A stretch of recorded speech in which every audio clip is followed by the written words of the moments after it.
Hello, dear learners. I welcome you all to the MOOC on Media, Cultural Dynamics and Social Change. So, this is the very first week of this particular MOOC course, and the first module has been named Foundations of Communication and Media. In this particular module, we will try to understand what communication and media means. And this is the very first unit of this particular course, and it has been named Concept of Communication. This particular video will help you understand what communication really is, how it works, why we need it, and what makes human communication special. Whether you want to improve your personal relationships, or if you want to succeed in your career, or simply want to become a better communicator, the understanding of the basics of communication is very important. Imagine a world without communication. No conversation with friends, no text messages, no social media posts, no emails, no lectures, not even a simple smile or wave. Is it possible? No. That's because communication is the foundation of everything we do as human beings. From the moment we wake up in the morning to the time we say goodnight, we are constantly communicating. So, to understand the basics of communication, let us look at the definitions, the simple definition of communication. Communication is the process of sharing information, ideas, thoughts, and feelings between people. Think of it as a bridge that connects different minds and hearts. When you send a message to your friend, or if you post a photo on Instagram, uh, or if you give a presentation in your class, or even if you just simply smile at someone, you are communicating. So, communication can use words, gestures, images, or even silence. Even silence is communication. Let us take an example. Imagine that you are hungry and you want to eat something, and you ask your friend that, hey, let us order something and eat. If your friend responds, yes, let's order pizza or something else, and you nod and you smile, this entire exchange is communication in action. You have shared an idea, you have shared that you are hungry, whether your friend want to eat with you or not, and your friend responded. And when you nodded, you are again communicating through non-verbal way or by gesturing. We will try to understand non-verbal communication in the later part of this particular video. So now we understand that there are different ways in which people define communication. First, as a process. Communication is not just one action, it is a series of steps. It's like cooking a meal. You gather the ingredients, you prepare them, you cook them, and then you present them or you serve them. And communication is also can be defined as a meaning making process. So communication is how we create understanding together. When you explain something to someone, that particular person has to understand, and in order to understand the information, that particular person have to understand the entire context in which you are presenting your ideas or presenting your thoughts. Communication can act as a connection. Communication is a tool that we use to build relationships. So every conversation, every text message that you send to someone, or every interaction that you have with somebody can strengthen your relationship with the other person, or it can weaken your relationships.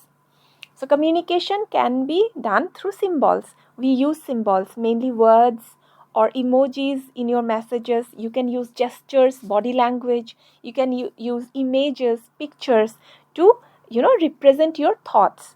I think you most of the time you send emojis through your text messages. If you are feeling sad, you are feeling happy, you are laughing, all these kind of emojis, the symbols, they represent your inner feelings that you want to send to the other person. So these all symbols, they represent a powerful emotion and in a way, communicate.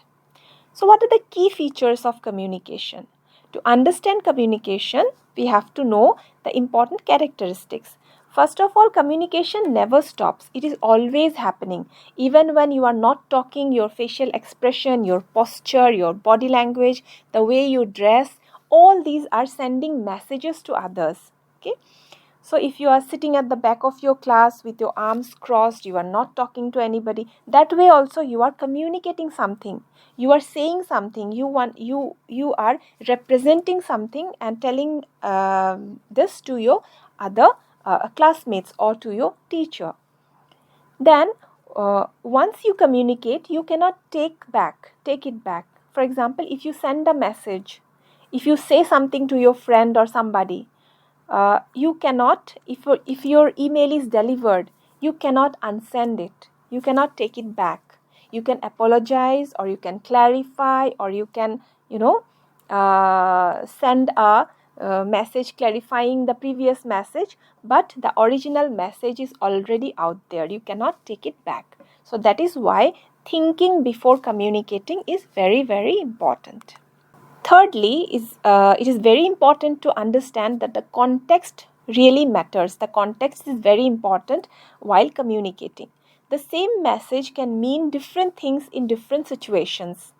A particular phrase like "we need to talk," it can sound friendly while planning a group project, or it can mean something else to somebody else. Okay, so time, place, relationships, situations, the two person, what is the relationship between the two persons who are communicating.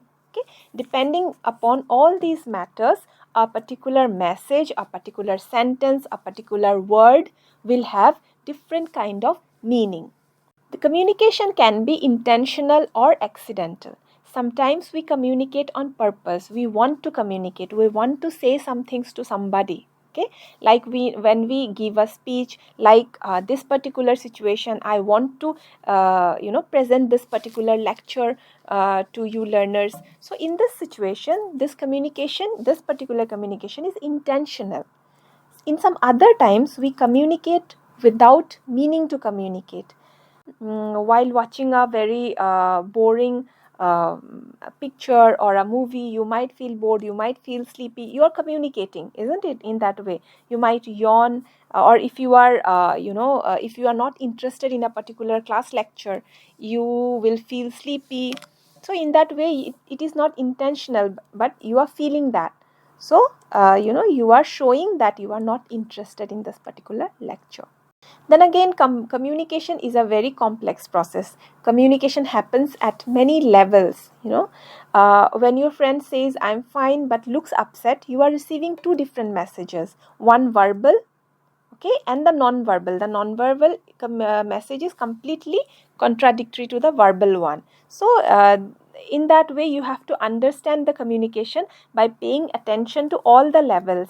Okay, the words, the non-verbal, the gestures, the look of the person, the what are the signals that the person is communicating. All these will form to give you an understanding of the particular message that that person is trying to send. Then let us look at the types of communication. So communication comes in many forms, and you use different types of communication every day. The first can be the verbal communication. Okay, it means using spoken words or written words. For example, conversations, phone calls, presentations, emails, right? While doing conversations, while doing phone calls, you are using words, you are speaking, right? So you are doing verbal communication. While communicating through text messages, through emails, you are using written words. In that way, you are communicating. So this entire process is known as verbal communication. Then comes non-verbal communication. It means communicating without words, communicating using facial expressions, hand gestures, body posture, eye contact, and even how close you stand to someone. Okay, all these things will communicate something to the other person. So research shows that in face-to-face communication, in face-to-face conversations, non-verbal messages can be even more powerful than words. Okay, if you are talking to somebody standing in front of that person, your non-verbal communication, your posture, your eye contact, your hand and facial expressions, they are very pertinent to the person in front of you, or how close you are standing to that person. So these will send a very powerful message along with the words that you are speaking. Okay, if you are angry with somebody, even if you are not saying that, you are saying that I am not angry, but your facial expressions, your body language, your postures will show that you are angry with that person, right? So you are communicating with your non-verbal words, non-verbal expressions. Then comes visual communication. It is done using images, colors, designs, and graphics and other methods. So think of infographics, think of the memes that you send. Okay, think of the advertisements, the road signs, the hoardings, right? And the different kind of charts that you see in your textbook, or if you are going through a particular, if you are going through a particular text, a paper, or a chapter in your book, there would be some charts, some diagrams. So these are visual communications. So in our digital age, visual communication is everywhere, right? And these are very important part of the communication process. Then you can also communicate by talking to yourself, which is termed as intrapersonal communication. So while saying something, you are always internally talking with yourself. You are always internally using your voice to guide yourself. So when you think through a problem, you give yourself a pep talk before an exam, or you reflect upon your day, you are always communicating with yourself. Then let us also understand about interpersonal communication. That is one-to-one, one-on-one communication. It is the direct communication between two people. For example, if you are having a chat with your friend, you are having a video call with your family, okay, or you are talking with your teacher. So these all will comprise under interpersonal communication that takes place between two persons. Then comes group communication. It means communication that takes place in a small group, okay, who are talking about a shared goal. For example, the team projects, study groups, family meetings, talking about some family affairs, or a club discussion. Okay, so these all are part of group communication. Group communication can be between a small group or a large group. Then comes mass communication. So the messages which are sent to large audiences through media like television, radio, newspaper, websites, or social media platforms. So basically in mass communication, we are sending the message to a large audience located at different places of the world or the country that you do not know. You are communicating to a heterogeneous public whom you do not know and who can be of different demographics. So when you watch a news or scroll through Instagram, you are on the receiving end of mass communication. Okay. So now let us look at how communication takes place. That means the communication process. In order to understand how communication works, let us have a discussion about three simple models that can give you an accurate idea about the process of communication. The basic model is the SMR model or the SMCR model. Here, S stands for sender, M stands for the message, C for channel, and R stands for the receiver. If you understand this particular model with the example of sending a letter to your friend. Okay, so if you are writing the letter to your friend, that means here the sender is you. You are writing the letter. Then the message is whatever you have written in the letter. The letter carries the message. The channel, what is the channel? The medium through which your message will go. Here the channel is the mail system, okay, through which your particular letter will go to your friend. And in this particular situation, the receiver, the person who will receive the message, is your friend. So this simple model tries to make you understand what the communication process is. So this model also includes noise. It is a very important element in the communication process. Noise basically means anything that disrupts the message, anything that disturbs the message. For example, if your handwriting is messy, in the case of your letter, your friend will not understand your writing, isn't it? Your friend will not understand what you have written in the letter. So, your messy handwriting will act as a noise, as a disturbance in this particular communication process. So, in order to understand noise, you just have to keep in your mind that noise in communication basically means any kind of disruptions, any kind of disturbances that can happen in the communication process, which can hamper the communication, which will stop the main idea, the main meaning to be sent to the receiver. Again, if you look at another example, if you post a status update on social media, you are the sender. Your status, whatever you have written, is the message. The social media is the channel, and your followers who will receive the message are the receivers. So noise here can be bad internet connection, okay, or if you are not able to write the message properly, there might be some language problem. So these can act as noise.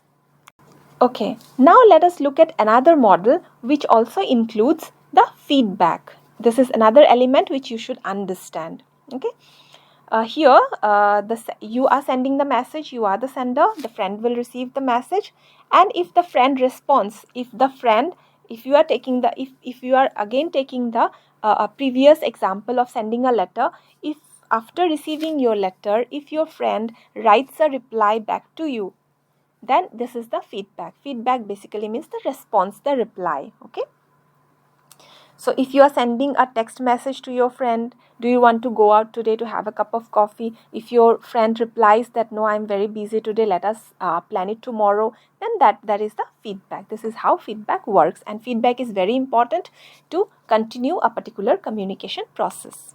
Now let us talk about another model, that is the multi-directional highway. So in real life, communication is even more complex.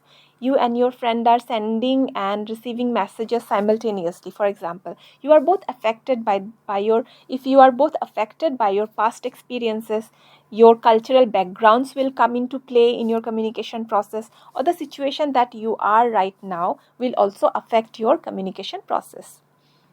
If during a call with your friend, if you are talking to your friend and if your friend is just nodding, okay, and not able to give attention, full attention to your call, that means the situation that your friend is right now will affect.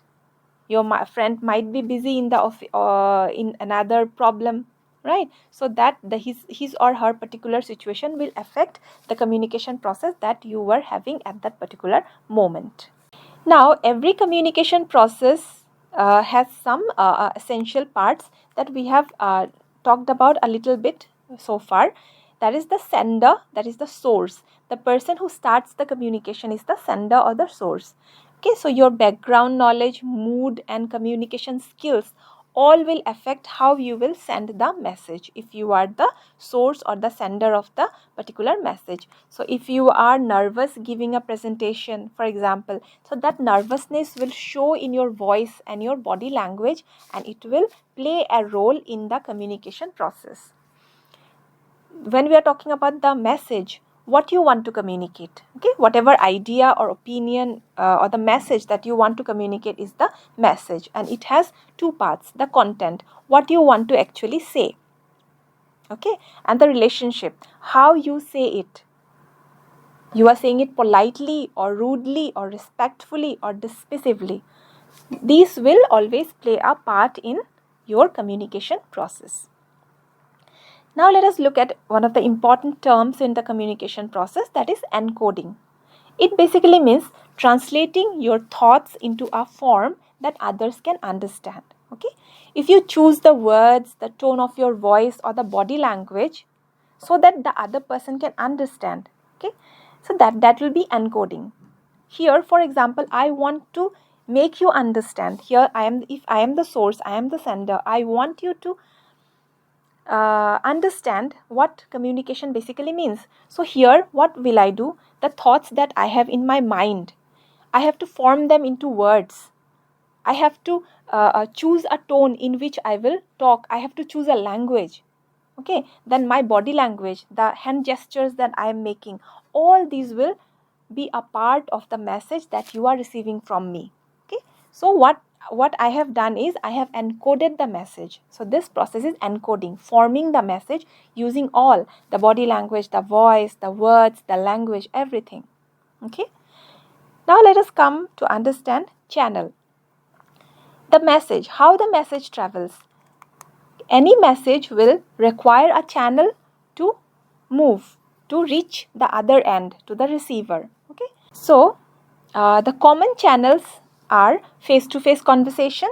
Okay, if you are standing in front of a person, you are just directly talking to that person.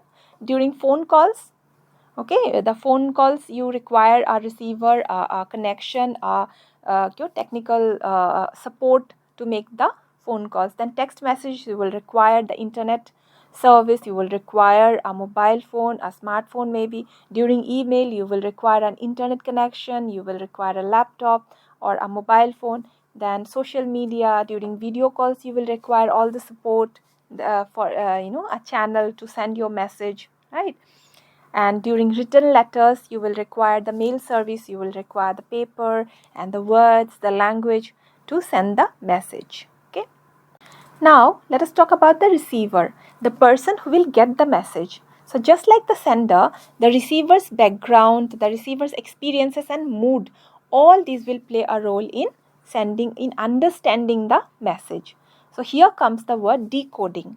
Okay, before we understood encoding, now decoding. Decoding means how the receiver interprets the message. Okay, whatever message I have sent, you might not understand how I wanted to make you understand. Okay, so it will all depend upon your experience, your background, your situation, right? The same message can be decoded differently by different people. So when your professor says like, see me after the class, so one student might think that that person is in trouble, but the another might assume that the professor might have some exciting opportunities to discuss, right? So based upon the receiver's experience, the different receiver will take the message in a different way. So we have already talked about feedback, right? It is the receiver's response. So it can be, the feedback can be verbal, feedback can be given through words like, okay, I understand. If I ask you right now, if you were sitting in front of me, have you understood what I have told you so far? If you say I understand, that is a feedback for me, isn't it? That is a response for me. It can also be non-verbal. In a classroom, you might be nodding for whatever your professor is saying, right? So your professor will understand that you are understanding. That nod is a non-verbal communication which will send a message. So both, it can be both verbal and non-verbal. You can use both verbal and non-verbal ways to communicate. So when we talk about context, the situation that is surrounding the communication process, the context can be physical. Okay, if you are sitting in a noisy environment, okay, so that can be physical. If you are sitting in a very quiet library, that is a physical situation that might affect a conversation or a communication process. The context can be social, like your relationship with the person. Okay, whether that person is a close friend or whether that person is a stranger, whether that person is very elderly to you, okay, or a young person, your son or daughter, or it can be cultural, okay. In a cultural, the cultural context also plays a role in the communication process. The cultural norms and values, it will also affect the communication process, okay. Then the time, okay, when the communication takes place, okay. A simple communication which takes place in a daytime can have a different impact, but if you are sending the same message to a particular person at 2 o'clock, 2 p.m., 2 a.m. at night, or 12 o'clock at night, that communication will have a different kind of connotation. Then emotional context, how everyone is feeling. In a very sad situation, a particular message might have a different implication, or in a festive season or a festive environment, a particular message might have a different impact on the people to whom you are sending the message.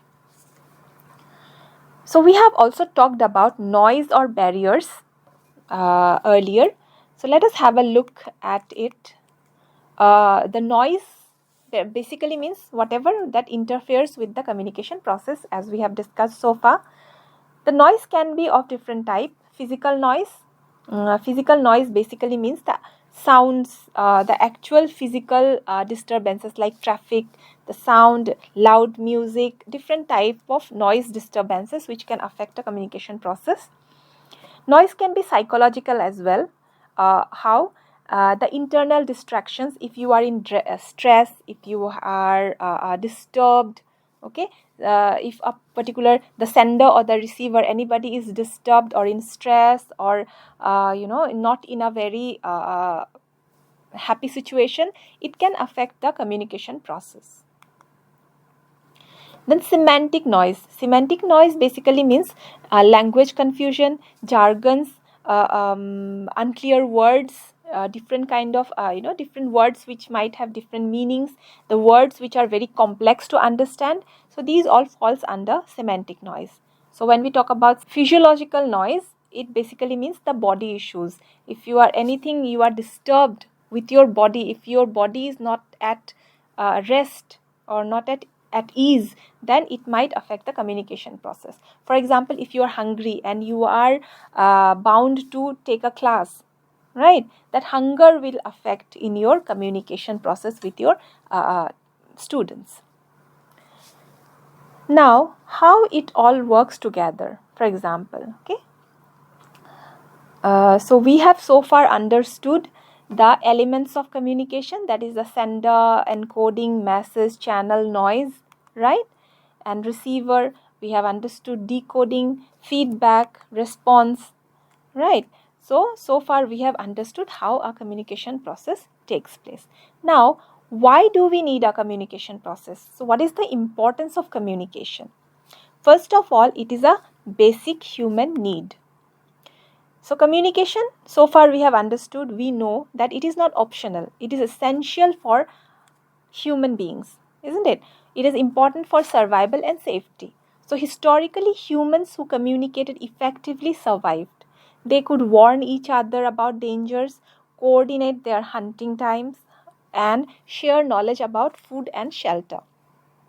Today, communication again keeps us safe, like warning signals, warning signs, they communicate danger. For example, fire alarms, traffic lights, they tell us where to stop, when to go, what to avoid, right? Emergency calls, they save messages, they save lives. Emergency calls and messages about earthquake, maybe about heavy rain, thunderstorm, isn't it? They all save lives. Next, instructions on medicine bottles. It might prevent accidents. Okay. Then weather forecasts that I have already said. Then communication is important for a sense of belonging and to feel connected. It is important for belonging and connection. Human beings, they need social connection as much as they need food and shelter, right? Loneliness is not just uncomfortable, it is harmful to health. So communication helps us make friends and maintain friendships. They help us build romantic relationships. They make us feel part of a community. They combat loneliness and isolation. And it is important to find people who understand us. So studies shows that people with strong social connections live longer and are healthier than isolated people. Next, it is important for learning and growing. So everything you have learned came through communication. Teachers communicate knowledge. Books and videos, they communicate information. Friends, they teach us through conversation. You learn from mistakes by discussing them. Skills are passed down through communication, isn't it? So without communication, each generation would start from zero. So communication allows human knowledge to accumulate and grow.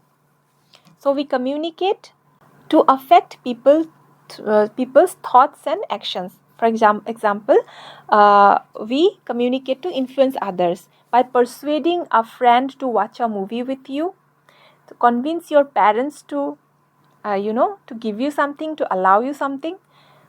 During job interviews, you are persuading, you are influencing your employers, you are convincing your employer that you are qualified for that particular job. The leaders, any leader, they inspire people through their speeches to follow them. Marketing professionals, they use communication to influence purchasing, to influence marketing, right? So this is another there's another importance of communication. Then professional and career needs. So to work in a professional setting, communication becomes even more critical. It is required for teamwork and coordination. So modern work rarely happens alone. Whether you are working on a group project or in a corporate team, you need to clearly explain your ideas. You need to understand others' perspectives. You need to coordinate who does what. You have to update each other, solve problems together. And for career success, you require communication for job interviews, workplace relationships, for leadership, for teamwork, for problem solving, than different other requirements. Then for resolving conflicts, now it is very important, communication is very important in the workplace, because it is used to express concerns without attacking others, listen to different viewpoints, find compromises, then repair damaged relationships and prevent small issues from becoming big problems. Then communication is required for social and community needs. So communication holds societies together. Okay, for creating communities, communities exist through shared communications. As neighbors, they talk and build connections. Then social media groups are united through common interests. Then social spirit comes from shared communication and symbols. Families maintain traditions through storytelling. It is important for democratic participation. So democracy requires informed citizens who can discuss issues. By voting wisely, then again, for voting wisely, one requires understanding different positions, different situations. Then public debates, these are required to shape policies. Then holding leaders accountable, for that it requires questioning and discussions, isn't it? Then social movements are important. To start to start them, the people have to communicate their shared concerns. Then again, communication is important for preserving culture.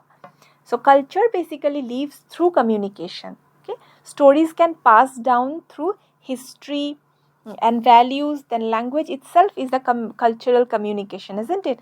Once language has a importance in the cultural context. Then music, art and dance communicate cultural identity, we know that. Then traditions, they survive through teaching and sharing. So whatever we have discussed so far, these all makes us understand the basic concept of communicating and how to become a better communicator. So to be a good communicator, one has to think before communicating. That means choose the words carefully, consider the timing and channel, pay attention to the non-verbal cues that we have discussed. Then adapt to the context. The context is very important, and it is important to be a good listener. Then feedback is important, seeking good feedback, good response. Then respecting the cultural differences. using appropriate channels. Okay, so these are very important. So communication skills aren't fixed, they can always improve.